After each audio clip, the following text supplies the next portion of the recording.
এই মুহূর্তে আছি আমি ডিভিএস হাই স্কুল মাদ্রাসার বোর্ডে। তো এখন এই মুহূর্তে রেজাল্ট বের হলো, মাধ্যমিকের ফলাফল। তো এখন দেখা যাক আমি একটা ছাত্র পেয়েছি। তো চলো ক্যামেরাম্যান, তুমি পাস করেছো না ফেল করেছো? কেন আমি ফেল করেছি? কেন তুমি এখন বাড়ি যাবো, কত দিতে হবে? 10 টাকা ভাড়া তোমার কাছেই পাবো। ও আমার কাছে পাবো তো আমি এখন কি করতেছি? হ্যাঁ? তুমি বালছিরে বাড়াও গিলিয়া কি করতেছো তুমি আমার কাছে? তো তুমি এখন কি করতে চাইছো সেটা বলো। এখন টোটো পাংচার হয়ে গেলে তো আমাকে নিয়ে যেতে পারবে না। তোর তো বান্ধব করে যাবো, তখন তো বলে ইয়ে তাহলে এই মুহূর্তে কি করতে চাইছো তুমি? তাড়াতাড়ি জিজ্ঞাসা করার এখন উদ্দেশ্য নাই। তা এই মুহূর্তে তো আপনি খুশি খবর পেয়েছেন, রেজাল্টে পেয়েছেন 300, আপনি পাস করেছেন। না হয় ফেল করে এই তো এখানে দেখাচ্ছে পাস করেছেন। না আমার 300 টাকার কথা নিলে আমি ফেল করতে ফেল করতেছো? তাহলে তুমি দেশের চাকরি হবে। কেন আমি তুমি কেন হবা? তাহলে মোদি কি করবে? বলি চাবি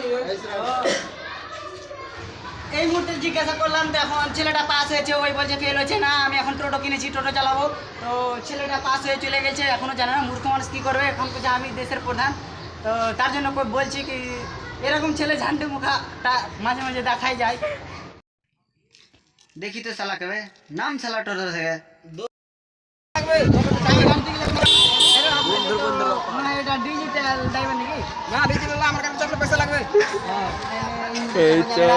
এই গাড়িতে চাপা যাবে না, এই ড্রাইভার একটা একদম বেকার है, बर्बाद है। এরকম লুচ্চা ড্রাইভার দেখিনি।